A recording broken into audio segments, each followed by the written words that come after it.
Долма-Бахче сарайы Стамбулдағы корольдік резиденциялардың ішіндегі ең түрікке жатпайтыны.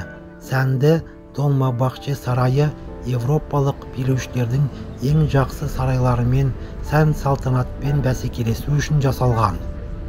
Айта кету керек, Сұлтан Абдул-Межид бұл батыл жоспарды үлкен жетістікпен орындады. Тамаша барокко стилі Босфор жағасында ерекше сүйкімділікке ие болды. Бұған Долма-Бахче сарайына келген әрбір адам көз жеткізе алады. Мына жерде Мармар теңізінің жағасында екен. Долма-Бахче сарайы 1842 жылдан бастап 1853 жылға дейін 11 жыл бойы салынған. Оның пайда болуына сол кездегі Түркия билеушісі Сұлтан Абдул-Межид біріншінің мырлығы себеп болды.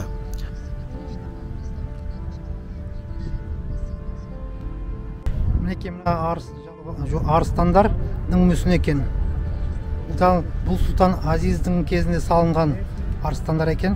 Прогрессивті монарх өзіне дейінгілердің көлемді және салмақты сәулеттік мұрасына тамсанды. Және европалық сән салтанат рухындағы сарайларға қызыға қарап, олардан еш кем түспейтін сарайлардың өз иелігінде болғанын қалады. Босфордың европалық жағалауындағы жаңа сарай үшін көркем орын таңдалды. Армян сәулетшісі Амир Балянның жетекшілігімен жұмыс қызу басталып та кетеді. Долма-Бахче сарайына мемлекет тарапынан әжептәуір қаржы жұмсалады.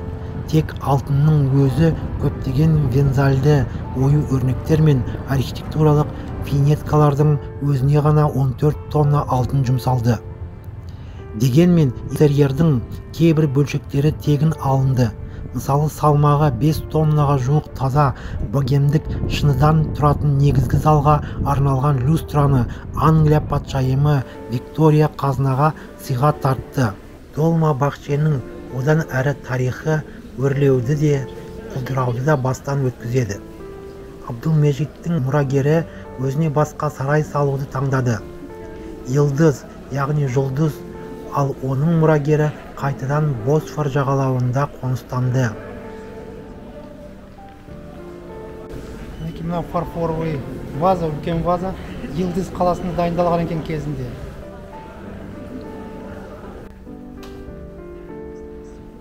Мұнда барлығы 6 түрік сұлтаны тұрған. Долма-Бахче тұрғындарының соңғысы Ататүрік болды. Ол 1938 жылы осында қайтыс болды. Қазіргі уақытта Түркияның тұңғыш президентінің төсегі сарайдың басты көрікті жерлерінің бірі болып табылады. Ресми түрде Долма-Бахче Түркия премьер-министрінің Стамбул резиденциясы болып табылады. Долма-Бахче үй жайларының жалпы ауданы 4,5 гектарды құрайды. Олардың көпшілігі келушілер үшін ашық. Негізгі ғимараттан басқа 10-нан астам кеңейтілген павильондар мен шалені айтуға болады.